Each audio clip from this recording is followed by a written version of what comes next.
Rádio Rio de Janeiro, a emissora da Fraternidade, passa a apresentar Luz na Penumbra, programa que leva ao seu coração a mensagem da doutrina espírita.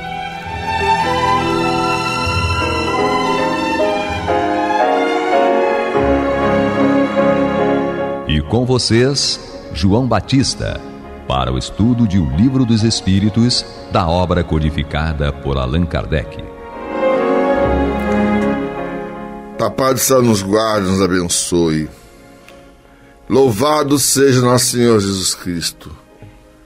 E que possamos fazer do tempo esta dádiva que nós recebemos de maneira igual, um recurso a mais, para que a nossa caminhada seja cada dia mais firme e consistente na conquista dos valores morais que nos levarão à verdadeira felicidade. Hoje vamos estudar uma única pergunta. Temos aqui conosco Américo Nunes. Olá, querido irmão, querida irmã, ouvinte da Rádio Rio de Janeiro. Sejam todos muito bem-vindos ao Luz na Penumbra.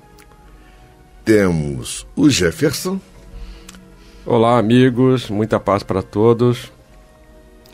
E Guilhermina. Feliz por estarmos juntos de novo. Eu pedi vênia aos nossos irmãos expositores por causa do seguinte. Essa pergunta inicial aqui, 93, ela aparentemente é curta, mas ela tem um conteúdo bastante profundo. Só para vocês terem uma ideia, tá? O tema perispírito deu origem a um livro chamado Antologia do Perispírito, de um dos maiores gigantes que eu já conheci dentro do movimento espírita, professor José Jorge. Ele era um homem baixinho, mas era um gigante. Aquele que dizia assim, quando perguntaram para ele se ele tinha medo de desencarnar, ele disse: não tenho medo não, tenho vergonha. Mas por quê, professor? Porque eu acho que eu ainda não fiz tudo o que eu deveria fazer nessa vida. E é um doce de criatura. Um doce mesmo. Proibido para diabético, francamente. Pois bem, falando sobre perispírito, vejam bem, o livro Antologia do Perispírito é um cartapacio de quase 500 páginas. Tá? E tem um livro chamado Perispírito, de um outro autor também, que, olha, tem material que a gente tem, material para estudar muito, não é pouco não. Então, Kardec, o tema é perispírito, vamos começar agora. A pergunta 93 nos diz: o espírito propriamente dito tem alguma cobertura ou, como pretendem alguns, está envolvido numa substância qualquer? Respondem os espíritos: o espírito está envolvido por uma substância que é vaporosa para ti, mas ainda bastante grosseira para nós. Suficientemente vaporosa, entretanto, para poder elevar-se na atmosfera e transportar-se aonde queira.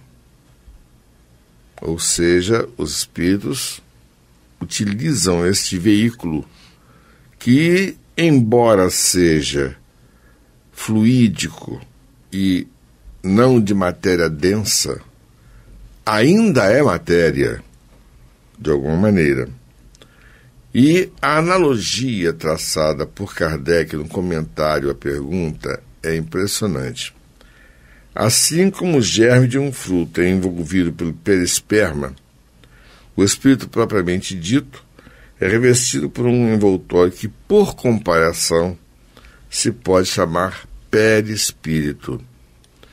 E esse termo, que foi aqui cunhado por Kardec, ele foi cunhado por inspiração e orientação dos autores espirituais desta obra. Tá? Kardec apenas formulou a palavra como definição. E a melhor definição que nós poderíamos dar de perispírito estaria, digamos assim, em duas situações. Seria, por exemplo, imaginem, por exemplo, um pêssego. Tá? A parte comestível do pêssego, ela é externa à semente. A semente é a porção germinativa do fruto que, lançada à terra, dará origem a uma nova árvore. Então, ela é a parte importante do fruto. O perisperma é exatamente a polpa do fruto que nos serve como alimentação. Eu poderia utilizar como analogia o pêssego, o abacate, a manga, diversos frutos que têm exatamente caroços que, plantados, dão origem a uma nova árvore. Tá? Posso tratar aqui, nós podemos ter diversos exemplos. A ameixa também é assim. Então, o morango não serve porque ele não é um fruto, é uma inflorescência, e as sementes se encontram exatamente na parte externa do fruto. Né? Mas, independente de qualquer coisa, o mais importante, nós temos, assim, esta analogia. E existe uma outra analogia. Imaginemos uma lâmpada incandescente. Tá? Não essas modernas que são de LED ou de material eletrônico. Ah, por que isso? Por causa do seguinte: a lâmpada incandescente ela tem um filamento que, quando você liga, ele entra, ele se aquece, entra numa condição incandescente e ilumina o ambiente onde é aceso. Tudo bem. O que teríamos ali? Nós temos o filamento, que é o que dá a luz. Temos em torno do filamento o bulbo da lâmpada, porque o conteúdo da lâmpada é montado a vácuo, para que a luz possa se fazer com mais facilidade. Tá? Então, só que a luz que promana daquele objeto ilumina um cômodo inteiro. O que traçaríamos como analogia? O envoltório do o filamento seria o espírito.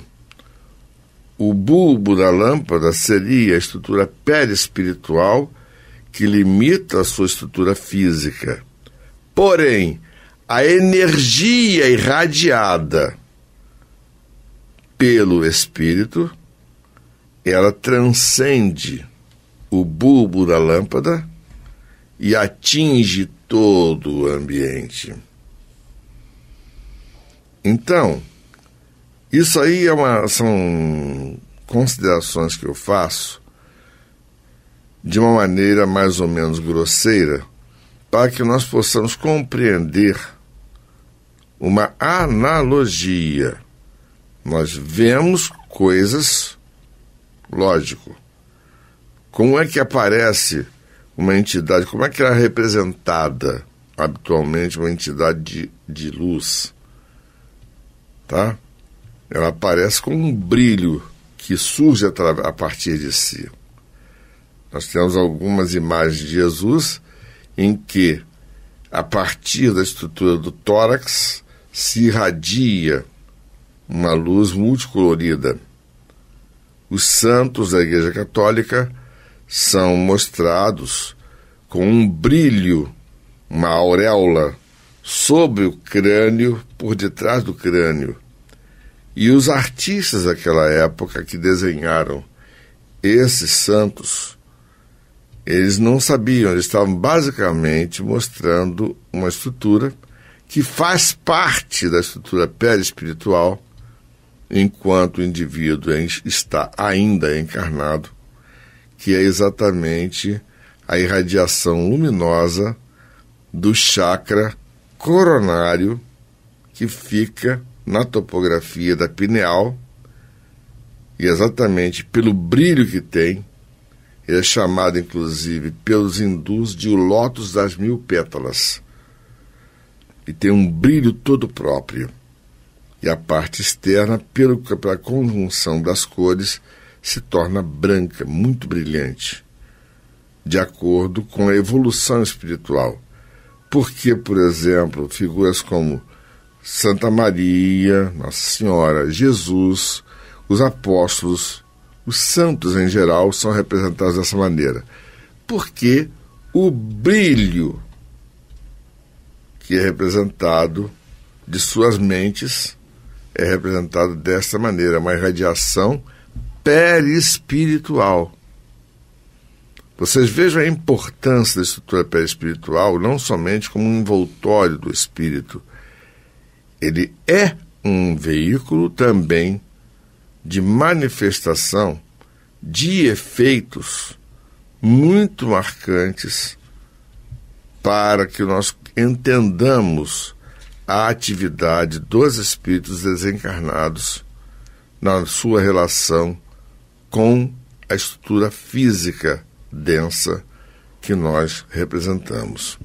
Vamos ouvir a nossa vinheta agora e vamos dar sequência com o debate do grupo. Você está ouvindo pela Rádio Rio de Janeiro o programa Luz na Penumbra, com estudo de O Livro dos Espíritos, na apresentação de João Batista. Guilhermina.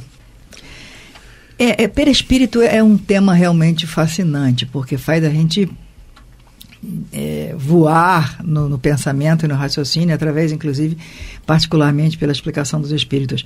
A explicação aqui, que ele pergunta se o espírito propriamente dito tem uma cobertura ou, como pretende, está envolvido em alguma substância, e aí os espíritos respondem: está envolvido por uma substância que é vaporosa para ti, ou seja, para nós, mas também grosseira para eles, suficientemente vaporosa, entretanto pode levar a sua atmosfera e transportar-se onde queira.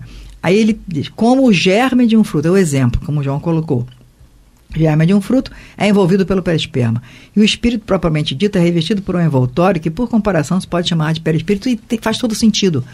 Porque se esse espírito, se nós estamos no planeta Terra, e o planeta Terra tem características físicas próprias para que nós, encarnados, possamos sobreviver, para que nós, encarnados, possamos vir reencarnar neste planeta dentro das características que o planeta oferece. E aí, obviamente, nós, espíritos, também temos que estar adequadamente compatível com as condições do planeta e as condições nossas de espírito. Você está dando spoiler. Desculpa. Não, é raciocínio, é que eu vou lá na frente e volto, não tem jeito. Então é aquilo, o exemplo da fruta é muito interessante mesmo. A fruta é a essência, é aquilo que multiplica, a semente é o que multiplica, é o que mantém viva a espécie. E o seu invólucro não só garante a existência da semente, porque se a semente perder o invólucro cedo, ela perde a capacidade de reprodução, mas ela fica o tempo necessário para que, uma vez pronta a semente a se reproduzir, a coisa acontece dentro da natureza. A natureza, para variar, é perfeita, né? E para a gente também. Para a gente é exatamente a mesma coisa. Vou deixar espaço para o povo falar, que senão eu vou falando direto. Américo. No livro Plenitude, de Joana de Ângeles, ela traz uma consideração muito importante para esse nosso estudo sobre o perispírito. Por quê? Porque o perispírito, como o João falou muito bem, nossa Guilhermina falou muito bem, o perispírito, ele faz parte ali do nosso espírito. Nós não vamos abandonar o perispírito quando nós desencarnarmos. Isso. E aí Joana vem falar para a gente sobre uma possibilidade que nós temos de agir positivamente ou negativamente, atuando diretamente na constituição do nosso perispírito. Olha o que ela nos diz. Ela diz assim, lá no livro Plenitude: consciências encarceradas na ignorância das leis da vida, de uma forma bela, ela está dizendo sobre nós. Pessoas que ignoramos as leis da vida. Ou seja, ainda cometemos as nossas besteiras. Pessoas que ainda cometem suas besteiras. Uns mais, outros menos. Toda besteira, no popular, é uma ignorância à lei da vida. Porque se nós agirmos de acordo com as leis da vida, as leis de Deus, nós só faríamos os atos corretos. Então, consciências encarceradas na ignorância das leis da vida, ou seja, que ainda cometem besteira, quando são chamadas ao sofrimento purificador, entregam-se à rebeldia. Então, preste atenção, a gente já estava errado porque estava cometendo alguma besteira. E aí a gente é chamado ao sofrimento que deveria purificar, que deveria apagar as nossas faltas, que é a consequência dos nossos atos ruins, é um sofrimento. Em vez de a gente sofrer aquele bem-aventurados os aflitos, como Jesus dizia pra gente, bem-aventurado o aflito é aquele que sofre sem se revoltar. O aflito que sofre se revoltando, ele é um mau aflito, porque ele está criando mais dívida. Em vez de pagar dívida, ele cria mais dívida. E aí ela diz, quando são chamadas ao sofrimento purificador, entregam-se à rebeldia e buscam fugir da colheita,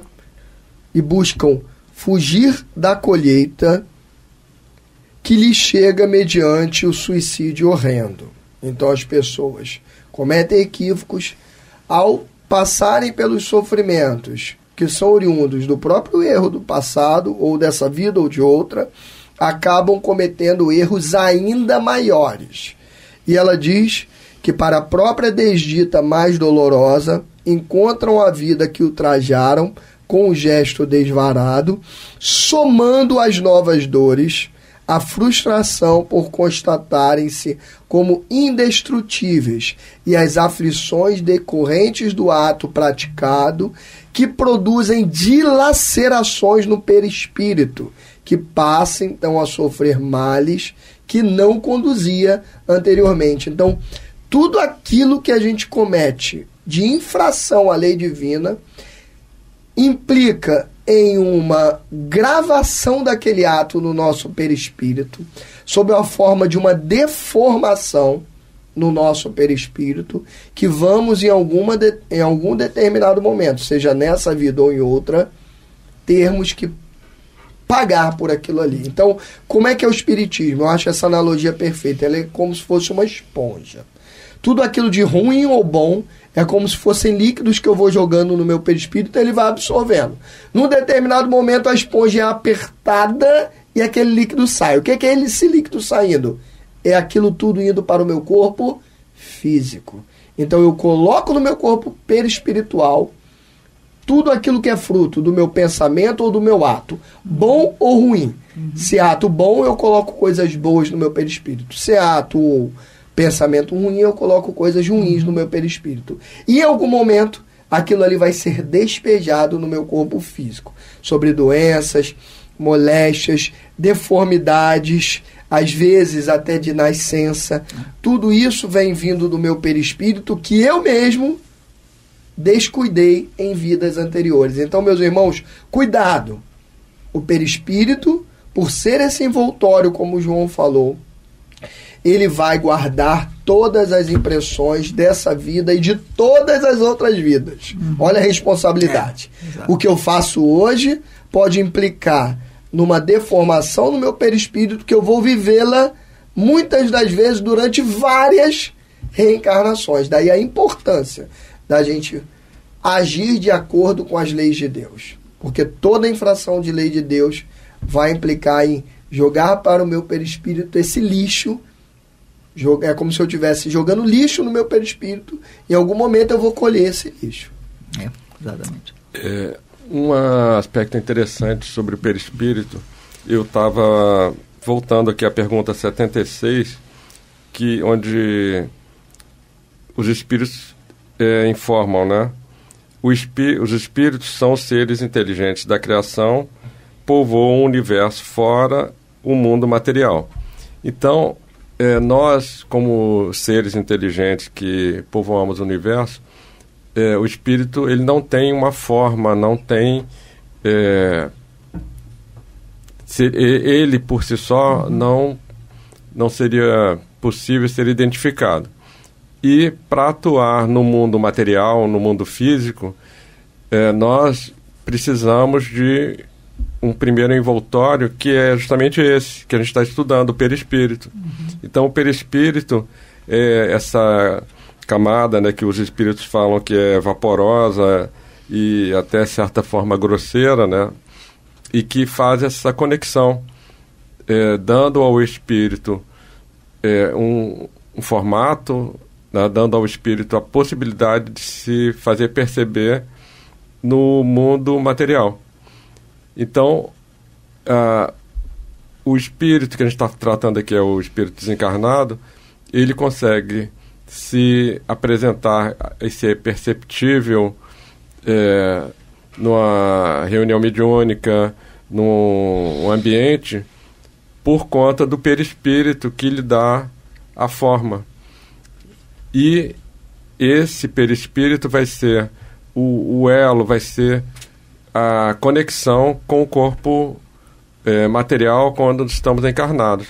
Então, a gente vê como que a sabedoria de Deus, né, ele conseguiu estruturar toda a sua criação. Então, temos o espírito, temos o seu envoltório, que é o perispírito, e temos o corpo material, que juntos nos possibilitam essa atuação nossa aqui no plano material, de agir, de praticar caridade, de realizar todo o aprendizado que a gente necessita. Então, sem esse envoltório, que é o perispírito, a gente não tem, né, a possibilidade de atuação no plano físico, né? Tanto que nas perguntas anteriores fala, né? O espírito, ele se apropria dessa substância do planeta onde ele está para formar o seu perispírito e poder atuar, né? É como se fosse uma ferramenta, né? Exato. Ferramenta necessária.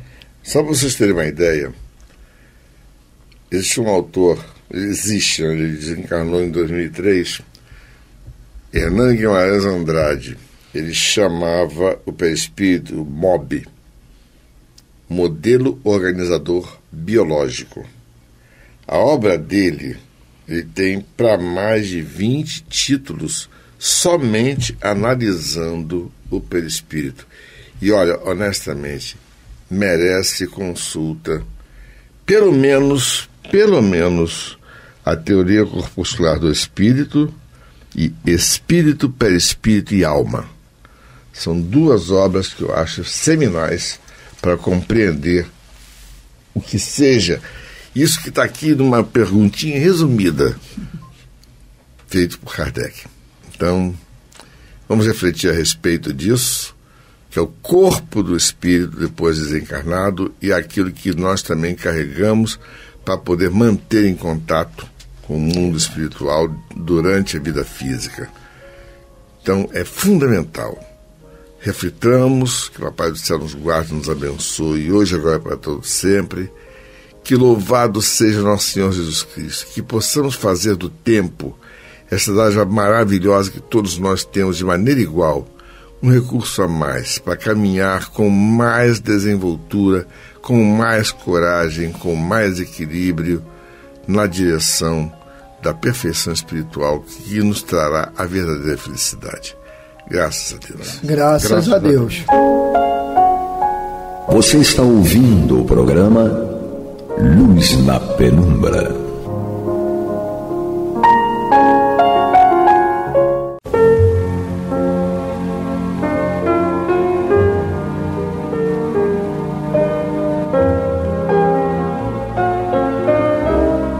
A Rádio Rio de Janeiro está levando ao seu lar e ao seu coração a mensagem consoladora da doutrina espírita, através do programa Luz na Penumbra.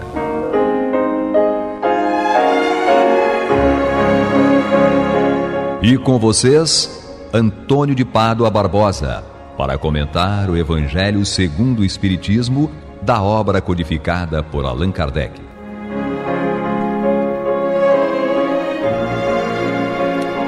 Olá, meus amigos, muito boa noite. Estamos aqui dando continuidade ao programa Luz na Penumbra, no qual nós estudamos o Evangelho segundo o Espiritismo de Allan Kardec. Nós estamos em seu capítulo 13. Não saiba a vossa mão esquerda o que dá a vossa mão direita. Como eu já disse aqui, é um capítulo que trata dessa exortação, desse pedido de Jesus, essa orientação, para que nós não nos deixemos levar por qualquer sentimento de vaidade ou de soberba, quando estivermos praticando algo de bom, como o caso, ajudar alguém que está precisando. De qualquer forma de ajuda. Ajuda pecuniária, ajuda emocional, ajuda moral, ajuda no trabalho, o que seja. Devemos fazer de forma a mais discreta possível. Até que ele usou essa expressão um pouco exagerada, mas para nos dar uma ideia de como deve ser o sigilo dessa nossa atitude boa. Que a nossa mão esquerda não saiba o que a direita está fazendo, quer dizer, nenhuma mão sabe o que a outra faz, que dirá as outras pessoas.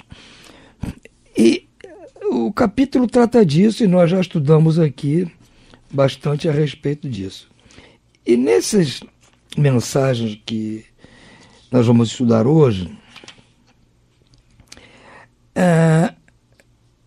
eu tenho a impressão que Kardec pensou em nos mostrar que há diversas maneiras de nós praticarmos essa atitude boa de ajudar as pessoas. A principal delas é a caridade, como diz ele, e diz esse nosso dístico, fora da caridade não há salvação. Pois é. Então, se nós pensarmos que dar, ajudar, fazer alguma coisa para outra pessoa sempre é uma caridade, não é bem assim. Porque nós podemos fazer algo por alguém, mas não caridosamente. Fazemos por fazer. A gente às vezes faz até para a pessoa parar de nos chatear, ficar pedindo, aborrecer. Então faz que é para ser livrado da pessoa. Fazemos isso. Faz parte ainda das nossas atitudes de falta de conhecimento, de ignorância, né? Então, muitas vezes a gente dá-se por dar, desleixo, não está nem pensando nada. A caridade não é bem assim. Como Jesus mostra naquela história do homem rico que depositou uma fortuna lá no gasofilácio, né? Lá no tesouro do templo, como donativo, e da viúva que deu só 2 moedinhas. Ele disse que ela foi mais justificada que o outro. Por quê? Ele deu por dar, obrigação, tem que dar, dou, acabou, problema. E tenho muito mesmo, não vai me fazer falta. Ela não, ela deu tudo que tinha, pensando em ajudar aqueles que eventualmente precisavam de mais do que ela. Então, há 2 maneiras aí, claras, né? De que a pessoa faz por amor, faz porque está querendo ajudar o outro. Então, nesse sentimento que nós podemos sentir pelo outro, essa empatia, essa simpatia que podemos sentir pelo outro, disso é que vai tratar essa mensagem aqui de Miguel, em Bordeaux, 1862, porque ele trata da piedade, que, no meu ponto de vista, é a caridade envolta num sentimento de partilhamento, de dor muito grande. Quando nós estamos com piedade de alguém, estamos nos apiedando de alguém, é porque aquilo nos tocou, a dor daquela pessoa, a necessidade daquela pessoa nos mexeu conosco, mexeu no nosso coração, mexeu nos nossos nervos. Então nós nos sentimos incomodados com aquela situação e temos que fazer alguma coisa para diminuir o problema da pessoa. Se puder até acabar com o problema, melhor, mas se não puder, pelo menos diminuir. Então essa é a piedade, então o sentimento que vai acima da própria caridade. É uma caridade feita com piedade, com um sentimento realmente de partilhamento da dor, de empatia com aquilo. Então, o que eu digo, pode ser a caridade feita de qualquer jeito, pode ser a caridade normal, ou pode ser a caridade com uma piedade. É disso que o nosso irmão Miguel vai tratar aqui. Ele diz o seguinte: a piedade é a virtude que mais vos aproxima dos anjos. Olhem bem, a piedade, quando nós sentimos piedade por uma situação, por alguém, esta é a virtude que mais nos aproxima dos anjos. É a irmã da caridade que vos conduz a Deus. Ou seja, a caridade, ela tem uma irmã, que é a piedade. E essa irmã da caridade é que vai nos conduzir a Deus. Olha o valor, a importância que ele dá a este sentimento de piedade. Deixai que o vosso coração se enterneça ante o espetáculo das misérias e dos sofrimentos dos vossos semelhantes. Vossas lágrimas são como um bálsamo que derramais em suas feridas, e quando, por uma doce simpatia, chegais a lhes proporcionar esperança e resignação, que encanto não experimentais. É verdade que esse encanto tem um certo amargor, porque nasce ao lado da desgraça, mas não tendo o sabor amargo dos gozos mundanos, também não traz as pungentes decepções do vazio que estes últimos deixam após si. Se uma suavidade penetrante, só uma suavidade penetrante que enche a alma de júbilo.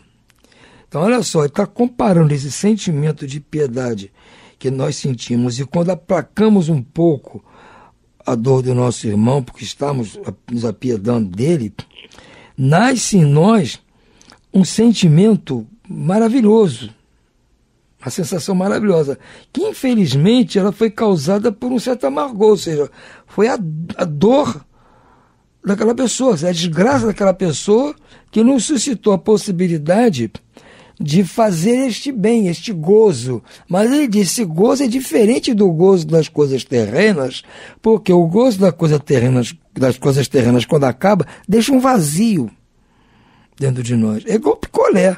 Quando acabou, só fica o palito. Então, assim são os gozos das coisas materiais, das coisas terrenas. É eventual, é passageiro. Quando acaba, fica um vazio. E este não. Este sentimento de gozo, ele tem uma suavidade penetrante que enche a alma de júbilo. Então ele está descrevendo aqui poeticamente uma sensação que nós podemos sentir quando nos apiedamos de alguém pela sua condição complicada e ajudamos. Ou se não ajudamos, pelo menos sentimos isso por ela e vamos dar uma palavra de consolo, vamos incentivar a resignação. A piedade bem sentida é amor. Amor é devotamento. Devotamento é o esquecimento de si mesmo. E esse esquecimento, essa abnegação em favor dos infelizes, é a virtude por excelência, aquela que o Divino Mestre praticou em toda a sua vida e ensinou na sua doutrina tão santa e sublime. Gente, está botando a piedade num nível estratosférico. Me imagino, porque Jesus realmente só podia sentir por nós piedade. Se conduía da nossa ignorância, dos escândalos que nós temos que passar, que nós estamos causando para o futuro mais. Ele diz, ai do mundo, pois ele tem pena do mundo, por causa dos escândalos. Ele estava com um sentimento de piedade a nosso respeito muito grande. Quando esta doutrina for restabelecida na sua pureza primitiva, ou seja, quando a doutrina do Cristo for restabelecida na sua pureza, quando for admitida por todos os povos, ela tornará feliz a terra, fazendo que reinem aí a concórdia, a paz e o amor. Olha, ele está nos dando aqui uma esperança de que quando realmente a piedade, este amor reinar no planeta, realmente a coisa vai ser muito melhor. É verdade. Então, ele está nos chamando a atenção para uma coisa que eu, quando estudei isso aqui pela primeira vez, não tinha me apercebido ainda dessa importância de observar o que nós estamos sentindo quando ajudamos alguém. Estamos ajudando por ajudar, simplesmente, ou estamos ajudando realmente porque estamos empáticos em relação à pessoa, estamos comprando o problema dela, dividindo com ela o sofrimento. O sentimento mais apropriado para vos fazer progredir, domando em vós o egoísmo e o orgulho, aquele que predispõe vossa alma à humildade, à beneficência e ao amor do próximo, é a piedade. Piedade que vos comove até as entranhas à vista dos sofrimentos de vossos irmãos, que vos impele a lhes estender a mão para socorrê-los e vos arranca lágrimas de simpatia. Nunca, portanto, abafeis nos vossos corações essas emoções celestes, nem procedais como estes egoístas endurecidos que se afastam dos aflitos, porque o espetáculo de suas misérias lhes perturbaria por alguns instantes a alegre existência. Isso acontece muito.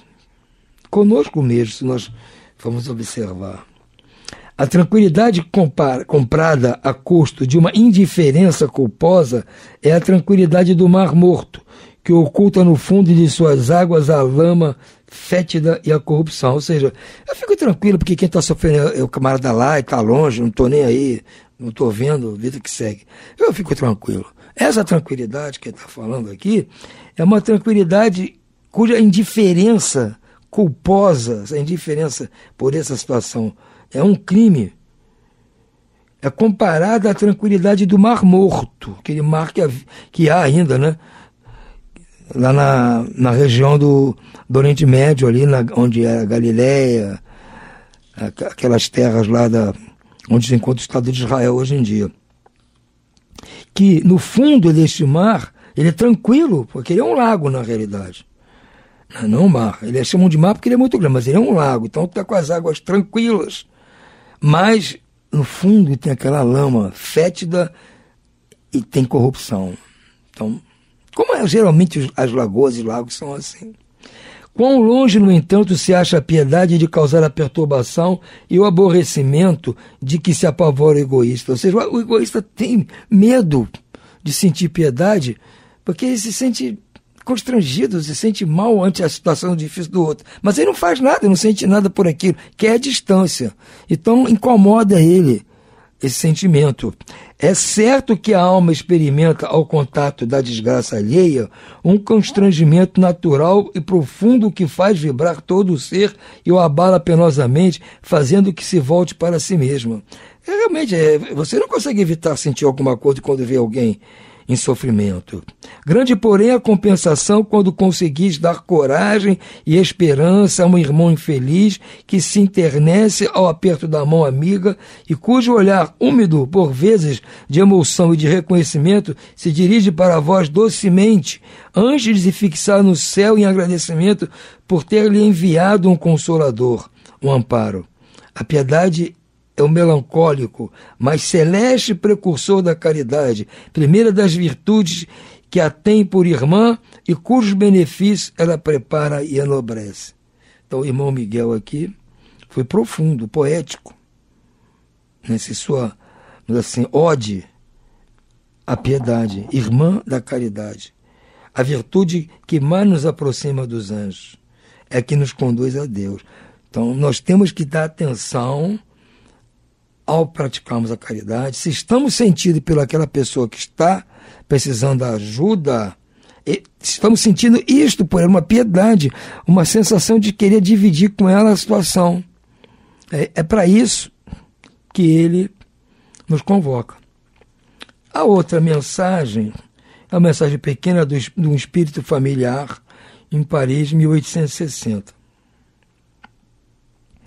Diz ele aqui, é sobre os órfãos, porque está falando de piedade e normalmente eu acho que não há quem, diante de uma criancinha órfã, não se enterneça, o coração não sinta alguma coisa, se não sinta piedade daquela criancinha que perdeu os pais, ou um dos pais.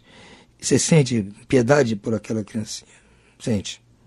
Até se fosse um bichinho, um cãozinho, um gatinho que perdeu a mãe, a gata ou a cadela, a gente fica condoído de ver aquele animalzinho órfão. Imagina quando é uma pessoa órfã. Então, ele traz essa imagem para nos mostrar o que é a piedade. Mas, eu não sei o que é piedade, não sinto isso. Mas pense nesse caso de um órfãozinho, como a gente se sentiria, não é verdade? Então diz aqui: meus filhos, amai os órfãos. Se soubesseis como é triste ser só e abandonado, sobretudo na infância. Deus permite que haja órfãos para vos estimular a servir-lhes de pais. Que divina caridade amparar uma pobre criancinha abandonada, evitar que sofra fome e frio, dirigir-lhe a alma, a fim de que não se desgarre para o vício. Quem estende a mão a uma criancinha abandonada, agrada a Deus, porque compreende e pratica a sua lei. Ponderai também que muitas vezes a criança que socorreis vos foi cara em uma outra encarnação. Sempre há uma ligação entre os eventos. Mas, se pudesse lembrar-vos, já não seria caridade, mas um dever. Cara, se eu soubesse que esse órfãozinho aqui foi meu pai, meu avô, meu irmão, meu filho em outra encarnação, e eu vou ajudá-lo agora, já não estou praticando caridade, estou cumprindo um dever. Eu estou pagando uma dívida. Então, não tem. Por isso que é bom não saber. Assim, pois, meus amigos, todo sofredor é vosso irmão e tem direito à vossa caridade. Não, porém, a essa caridade que magoa o coração. Não a essa esmola que queima a mão em que cai, pois frequentemente os vossos óbolos são bem amargos. Então está falando daquela história da mão esquerda saber o que faz a mão direita. Você dá uma esmola para a pessoa e espalha para todo mundo. O cara se sente humilhado. Então você vai ajudar a pessoa, fica contando as dificuldades dela para os outros, para você se vangloriar. Então isso aí queima a mão de quem recebe ajuda. É o que está dizendo aqui. Quantas vezes eles seriam recusados se na choupana a enfermidade e a miséria não o estivessem esperando? Quer dizer, se pudesse, aquele necessitado nem aceitaria a sua ajuda para não ser humilhado. Mas a necessidade é tão grande que ele tem que aceitar. Dai delicadamente, juntai ao benefício que fizerdes o mais precioso de todos, uma boa palavra, uma carícia, um sorriso amigo. Evitai esse ar de proteção que equivale a revolver a lâmina no coração que sangra, e considerai que, fazendo o bem, trabalhai por vós mesmos e pelos outros. Então, temos que ter cuidado ao praticar a caridade. Por isso é que eles citam aqui a piedade. Porque quem está sentindo piedade, com certeza, não vai agir dessa forma. Vai se condoer daquilo, então vai tentar diminuir a dor da pessoa e não aumentar a dor dela, fazendo com que ela fique humilhada. Eu, quando falo dessa parte aqui, eu falo com certo conhecimento de causa. Não por eu ter feito ajudado algum órfãozinho. Não é isso, ele está falando aqui do lado de quem está ajudando o órfãozinho. O órfãozinho está ali, está falando de nós, que podemos ajudar, aqueles que vão ajudar, que tem que ver, porque uma criancinha órfã nos chama atenção, nos condói o coração. Está falando de todo mundo que está do lado de cá, ajudando o órfãozinho. Eu vou falar do lado do órfãozinho. Porque apesar de eu hoje já ser um velho, né, vou fazer 76 anos, eu fui um órfãozinho também. Na verdade, meu pai morreu, eu tinha 1 ano de idade. Então, eu vou falar pelo lado meu. Não que eu me lembre de coisas que aconteciam naquela época, mas eu me lembro já um pouquinho mais tarde, 3, 4 anos em diante. Se bobear até hoje. Os meus familiares todos, meus tios, tios da minha mãe, tias, meus primos mais velhos, todos me tratavam de uma maneira espetacular. Fui super, hiper bem tratado por eles. Era a forma deles compensarem, talvez, eu não ter mais meu pai. E minha mãe tendo que sair para trabalhar fora, para me sustentar, e minhas 2 irmãs, que são irmãs de criação, que a minha mãe criou, que não são filhas dela, mas ela criou 2 meninas também, então nós éramos 3. Então, nossos amigos, familiares, até alguns vizinhos, se ofereciam para ajudar, para tomar conta, me levar para a escola, levar minhas irmãs, me levar ao médico. Naquela época tinha muita doença aí para as crianças pegavam, qualquer coisa derrubava uma criança, tinha que ter cuidado.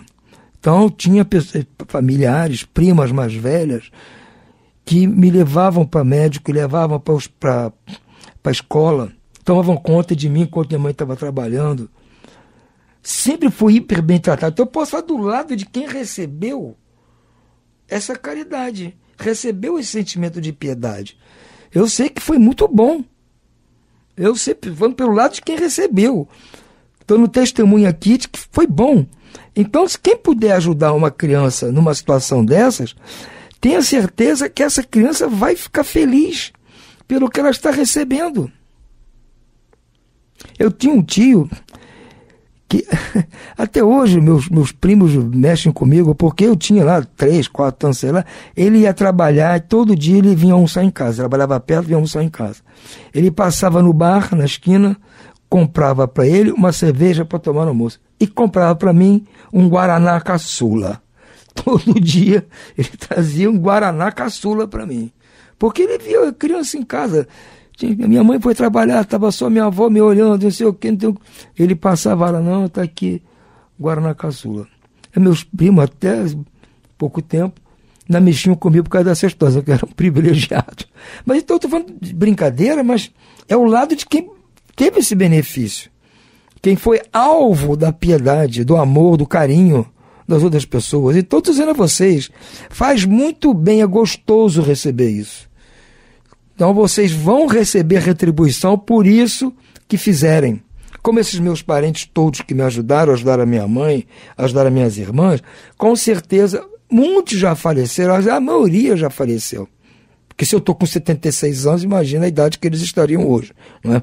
Então, eles já devem estar recebendo, lá onde estão, o benefício pelo que fizeram a mim e a minhas irmãs. E pessoas que sentiam isso por mim e por elas, com certeza sentiam também por outras pessoas, por outro tipo de problema, outro tipo de necessidade. Entende? Então, como diz ele aqui, Deus manda esses órfãos para nos ajudar a revolver de nós esse sentimento. Deus põe na nossa frente o necessitado para que a gente está escondido no nosso coração querer bom sentimento e às vezes por esquecimento, falta de oportunidade não põe em prática. Então surgem essas dificuldades em outras pessoas ante nós para que nós possamos botar para fora o que nós temos de bom. Nós temos que acabar com o que tem de ruim botando para fora o que tem de bom. O que tem de bom passa na frente, oculta o que tem de ruim, até elimina o que tem de ruim. Então, eu sempre me lembro da minha história quando eu li essa parte aqui. É uma coisa pessoal, mas eu acho que vale o meu testemunho. Mas o assunto hoje já está esgotado, vamos ficando por aqui. Desejo a vocês muito boa noite e muita paz.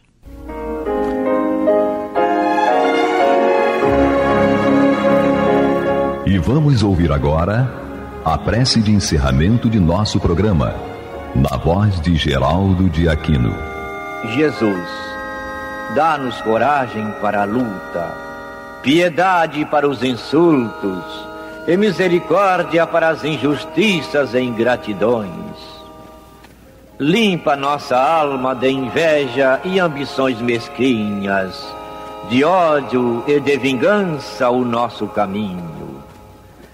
E que dentro em pouco, ao recolher-nos de novo ao calor do nosso leito, para que o sono nos dê a paz e o esquecimento das tristezas humanas, possamos sentir, Senhor, no mais íntimo de nosso ser, a doçura indefinível do Teu amor e a grandeza incomparável da Tua divina presença.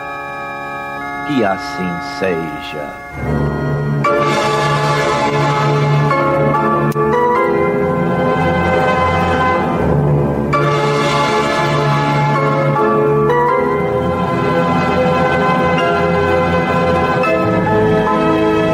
Acabamos de apresentar o programa Luz na Penumbra.